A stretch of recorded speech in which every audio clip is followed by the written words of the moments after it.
네, 안녕하십니까. 반갑습니다.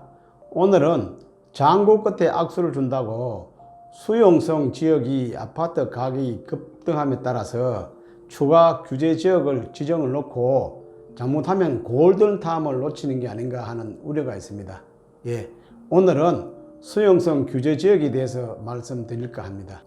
부동산 투기와의 전쟁을 선포한 문재인 정부가 서울 강남 집값을 누르자 경기 남부 지역의 수용성, 수원, 용인, 성남 집값이 급등하는 이른바 풍선 효과가 커지고 있습니다. 정부는 11번째 추가 규제 카드를 꺼낼 준비를 하고 있지만 시장은 두더지 잡기 게임처럼 방망이를 피해 다른 곳으로 튀어오르는 식으로 진정 기미를 보이지 않고 있습니다. 전문가들은 벌써부터 정부의 규제를 피해 집값이 꿈틀거리는 2차 상승 지역이 나올 것을 우려하고 있습니다. 일각에서는 총선 이후 수용성의 거품 붕괴 현상에 주목하고 있습니다. 17일 부동산 업계에 따르면 민주당과 정부, 청와대는 지난해 12.16 대책 이후 풍선 효과가 나타나고 있는 수용성 지역을 조정 대상 지역으로 묶는 방안을 놓고 장고를 거듭해 왔었습니다. 여당인 더불어민주당 내에서 지역구 표심에 영향을 미칠 수 있다며 유보적 입장을 취하고 있는 것이 걸림돌입니다. 국토부 관계자는 주거정책심의위원회를 열어 협의가 있기까지 추가 대책 시기는 알 수 없다면서 현재로서는 조정 대상 지역 추가 지정에 대해 아무것도 정해진 게 없다고 설명했습니다.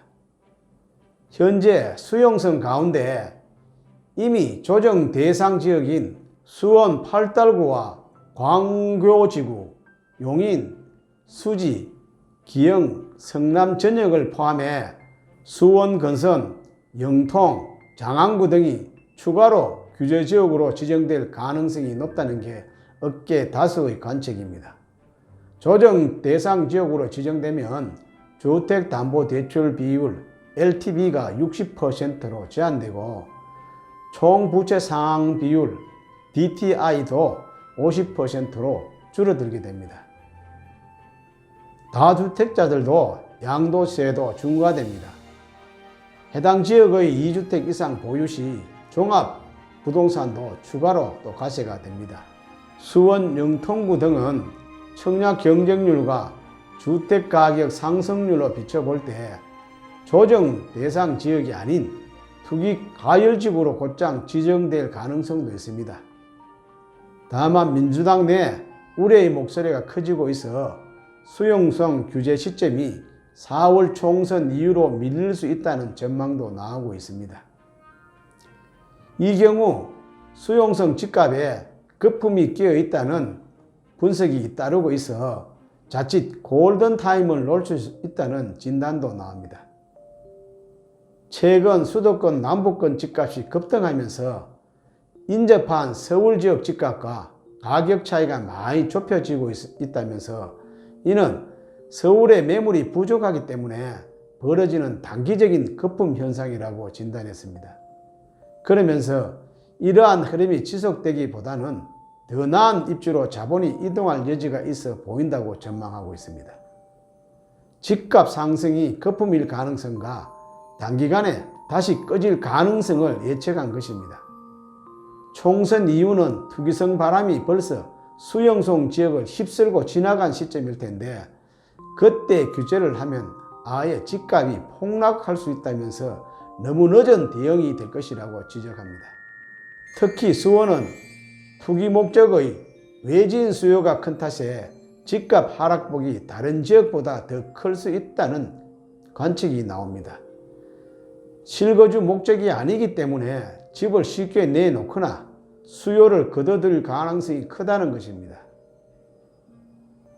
한국감정원의 월별 아파트 거래 현황에 따르면 지난해 12월 영통구 아파트 매매 중 446가구가 외진 수요였습니다.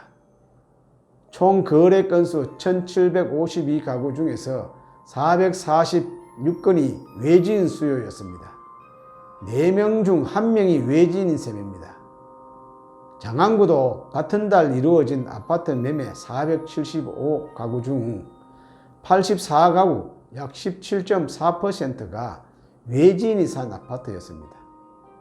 외지인이 10%에 불과하다가 갑자기 급증하게 된 것입니다. 수용성이 추가 규제 지역을 지정될 시 또 다른 풍선 효과가 예상되는 지역은 수원과 인접한 화성과 오산 등이 유력시 됩니다.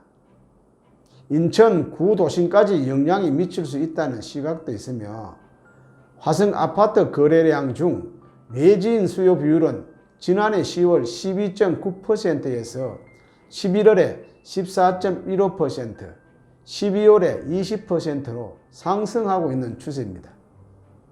이것도 외지인 비율이 늘어난 곳으로 수원 못지않게 투자 수요가 많아지는 지역입니다. 현재 화성 집값 상승으로 주목받는 것은 동탄 신도시입니다. 지난달 23일 경기 화성시 동탄 2 신도시 동탄역 더샵 센트럴 시티의 전용 면적 84제곱평방미터 아파트는 10억 원에 거래되었습니다. 이 면적형의 아파트가 10억대를 돌파한 것은 이번이 처음입니다. 지난해만 해도 8억 원대에 거래됐지만 현재 호가는 10억 원대로 또 앞으로 더 오를 여지가 충분하다고 말합니다. 오산의 아파트 거래량은 지속적으로 늘고 있습니다. 오산의 지난해 아파트 거래량은 100건 후반대에서 200건 초반대를 유지했으나 올 1월에만 368건을 기록했습니다. 인천 구도심 아파트는 최근 5천만 원 이상이 상승했습니다. 남동구 9월 힐스테이트 1단지는 지난해 3억 7천만 원대를 유지하다가 최근 4억 1천만 원 실거래가 이루어졌으며 현재 호가는 4억 2천만 원 선입니다. 일부 부동산 전문가들은 현재 일부 경기도 지역의 집값이 지나치게 높은 경향이 있다면서 하방 경직성을 고려하더라도 조정 대상 지역 혹은 투기 과열 지구로 지정될 시 9억 이상 아파트의 하락이 발생할 수 있다고 전합니다. 또 서울의 전반적인 약세 속에 오, 동, 평, 오산, 동탄, 평택 그리고 인천의 구도심까지 부동산 열기가 옮겨붙는 추세라면서 현재의 수도권 시장은 전세를 끼고 매매한다고 해도 결코 적은 자본금으로 덤빌 수 없는 시장이 아니므로 결국 수요의 억제보다는 매물의 증가로 그 방향성이 맞춰져야 한다고 이야기를 하고 있습니다. 네, 오늘 제 이야기는 여기까지입니다. 감사합니다.